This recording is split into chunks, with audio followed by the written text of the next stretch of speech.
Alrighty, we're back. We're back. Back like backpacks. Yes, back like backpacks. I'm your nosy neighbor lady. This your nosy neighbor lady show.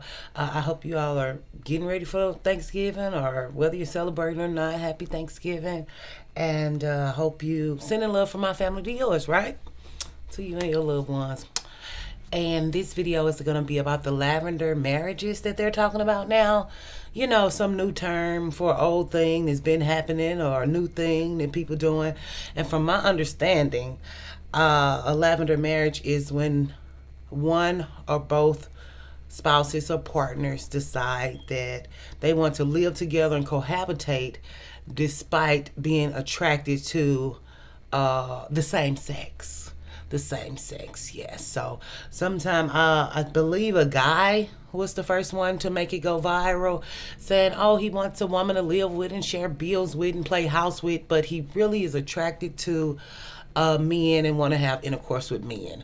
But this is some type of, I don't know if it's a real phenomenon or just something trending on the internet, but I think it's kind of cool that people don't have to lie and be on the down low.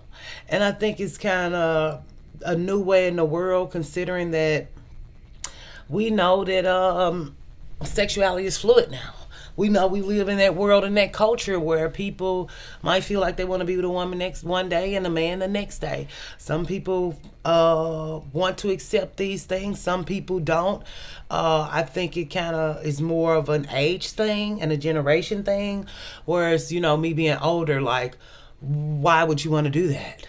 It seemed like as a woman, if you want to do that, seem like you'll just get another woman who a roommate and you all can live together and cohabitate. But they want to make it seem like it's about rent or bills, and don't want to be honest. It's kind of about, you still want a man. You still want a man. At any cost, at all costs, whether he's the good man or a bad man or a man who's attracted to you. And I think too, as women get older, sometimes you don't feel all that you know you don't feel like you need to have intercourse. You don't feel like you just got to have it, whereas men are more, driven by sex, you know what I mean? But I think it's kind of weird to me to be with somebody that you don't love. But one of the arguments I was hearing the guy say, oh, we can do manicures and pedicures and I'm your best friend and we can hang out. But I think that even if it's a man, he's still going to want to control. You know, anybody can say what they will do or won't do, or yeah, this is going to work out. But when you living and cohabitating and playing love and playing marriage, even if you know the stipulations of what's going on in your arrangement, don't mean feelings not gonna change. Don't mean that people are not gonna feel differently. And I just think I saw one video of this really, really pretty girl, and she was like, I just need somebody to babysit my dogs and go half on the rent. And it was just like, wow, the boy must really be in HELL when beautiful women have to say they'll settle for this. Or is the state of men and manhood that bad that you'd rather be with a LGBTQ guy? That brings that to mind too. Like, is dating and relationships that bad that you have to settle for a guy who's not even attracted to you? And women can say they don't want the sex and they're not in it for that, but it's given you must be, because you would just give it a woman and roommate with a woman or a best friend. If you want to save money in this economy, which I totally understand, likes on this video would greatly be appreciated. But and I don't know how y'all feel about it, but I just was kind of thinking about it, as a topic, And I just want to close my door because my son's TV is loud. But just thinking about it as a topic and thinking about it as just seeing a new generation of people and how less people are getting into relationships and how less people are cohabitating and how loneliness is becoming an epidemic, and some people deciding that they don't want to be lonely and they're willing to accept this. Should you accept it? Should you not accept it? I think anybody should do what's best for their life. I think anybody should do what's best for their life, or however they work in relationship is, because marriage is compromised, relationships are compromised, and in any relationship you're going to put up with something. Now what you decide to put up with is your business, girl. I'm not nobody, well, I'm somebody mama, but I just feel like however you feel is your business. I was just thinking that maybe it's just a form of settling to me. But I think with all the content and the rhetoric around, oh, I'm not going to settle, I'm not going to settle, I'd rather be alone. I think there are some people who just being realistic, like, I'm going to settle. Now, should you settle for this arrangement? Uh, I'm not going to do it. I'm not going to do it. I'm not going to do it. But I feel like whoever you're with, your person is going to have flaws and all that, and you're going to have flaws. But it's this the flaw you want as a woman. But I also feel like women who are willing to accept this sometime, not all, I don't even know if it's a real thing or if it's just trending, but not all women who accept, but usually those women are probably bisexual too. You know what I'm saying? They might not just say it outwardly, or they're sexually fluid, and it just depends on the day how they feel, because just being honest, these are the times we living in. You know, a lot of women who are, I think a lot of straight women are on the down low, if you ask me. And they're just not as open as men are, like, hey, I'm this, I'm that. I think they're just not as open about it. But I just feel like, why is it called lavender? I don't know. I think it's such a pretty color that they shouldn't do it like that. But maybe it's something I don't know. But I also think that a lot of people just don't know how to work together and be with nobody, and a lot of men don't know how to be men, and they say women don't know how to be women, but I think women can do what they want to do.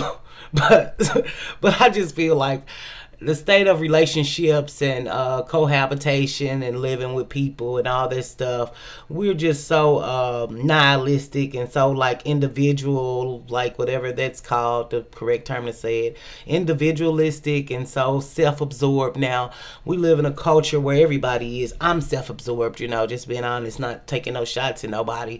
I want stuff my way. I'm a my way or the highway type of person. I want somebody to accommodate me. So I just feel like maybe this is one of the solutions for the lonely people who want somebody at all costs. And we do things out of desperation.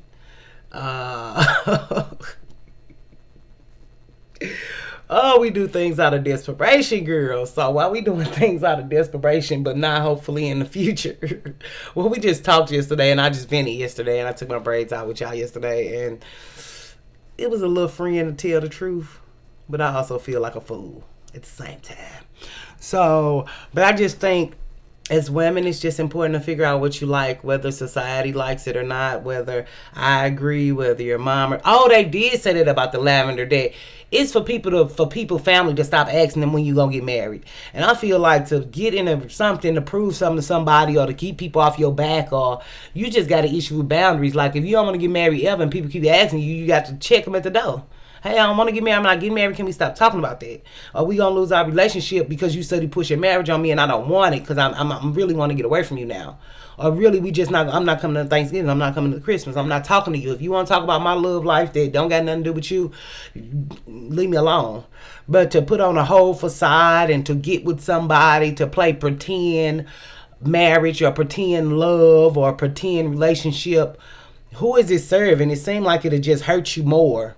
Or just feel like you're not being honest, that you really want a relationship and you really want a marriage at all costs. And you just not being honest about it, because just to fake a whole pretend life to accommodate or make somebody think something in society just sounds like a tragic life to live. For people to think this or that about you, because they're going to still think something else anyway. It's people in relationships, it's people married now, where people be like, oh, that guy gay. She messing with a gay guy. Just because y'all married, just don't dissolve people or like their opinions of you. They still gonna be like, oh, he's married, he's still gay. Oh, she's married, but she like women. People are still gonna say these things, and it's just actual and factual.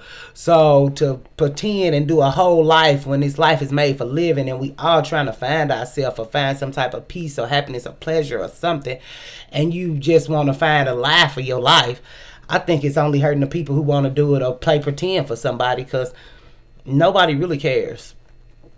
We can think people care. Really, at the end of the day, nobody really cares. And if they do care, are very invested in your life, and they care more about your life than their life, they don't got no life anyway. So who want to impress somebody who ain't got no life anyway? But, we have all these things to keep up with society. We have all these social norms and social mores and stuff that people say people should do or should not do. But especially in a world where we have no real clear defined lines about anything, it's how you want to live your life. Now, is it right to somebody else? I don't know. I just think you should find your own happiness within yourself. And if a lavender marriage is what you're looking for, maybe you have a kink where you want to see man on man or woman on woman. You know, that's just a reality. So when these women people are talking about this in such a general way, it's other pieces and parts that things that they're getting out of this besides just money or company or whatever they're saying, you know. Or like somebody said, oh, you have a best friend. Which I think that people, if you be together 20, 30 years, of course they your best friend because y'all see each other all the time. But do people in relationships really become best friend? People in relationships be best friends first? I don't believe that. You know, I think that's just something they say in movies to romanticize. I want you to be my friend first. I want you to be my friend first. Whereas every relationship I got in, we was in a relationship first. So they knew they wanted to be with me. They wasn't like, oh, let's be friends first. They was like, hey, I want to be with you. Let's get together. I want to be with you. You my girl, I'm your man. But I just think that's one of them Disneyfication or that romantic ideas that are pushed on women. But yes, happy Thanksgiving. I hope you enjoyed the video. I will see you all soon, hopefully with a new hairdo. Because I got to get to work. I'm washing my hair and braiding my hair and sewing my hair and all that good black woman hair stuff. So stay beautiful, wonderful you. Stay shining and grinding. And I will see you on the flip side, dip side, right? Yeah, we'll do it all again. I hope you liked this video. Felt a little cheesy, though. Felt a little cheesy, but what can I do? Bye.